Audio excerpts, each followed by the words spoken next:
Hello everyone, I hope you are doing well. Today we will talk about how to fix or how to solve the problem of Meitu app.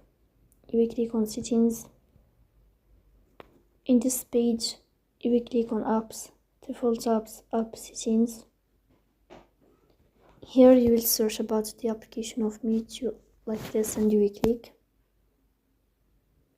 Here we click on Forcestop and you will click OK.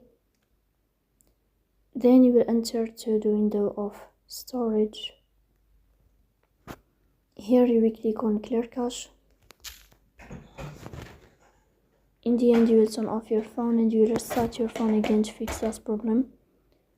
So that's all. Don't forget to support us by like and subscribe. See you next time in another video, and thank you for your watching and your attention.